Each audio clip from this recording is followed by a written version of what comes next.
for those of you who don't know what demisexuality is, or even sapiosexuality, these are two very common concepts or types of sexuality. So demisexuality is where you need emotional connection for sexual arousal.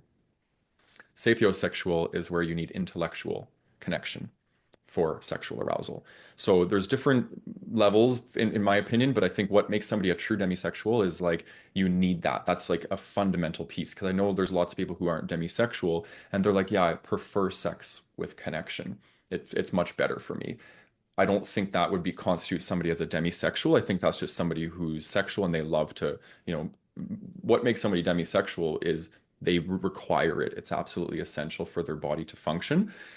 And this, when I was initially navigating this, like I said, there was a ton of shame for me because I didn't understand. Like I didn't even know the term demisexual until 3 years ago. So I had navigated 3 or 4 years before that with all these erection issues and not knowing what was going on with my body without even knowing that this was a term.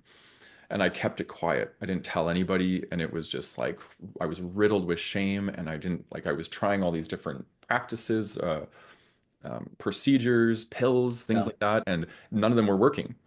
And then I got into a relationship and my dick was working fine. And I'm like, okay, so my dick is governed by, I call them heart ons. My erections are governed by my heart, truly.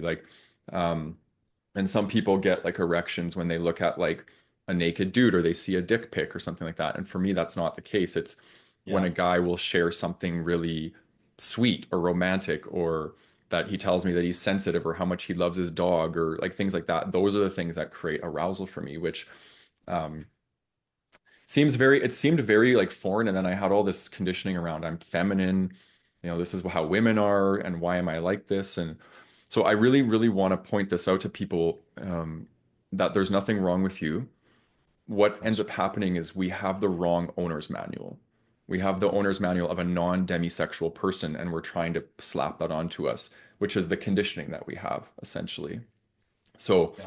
if we can start to question that conditioning and slow down our connection, right, and start getting to um, right the heart of things. I'm not going to say this for everybody because again, it doesn't. It's all determines on the assessment, like what's causing the erection issues, right? This is just one explanation for people. So um, if you do have erection issues, I would say try meeting connection, that need for connection, and see if that Mhm. gives you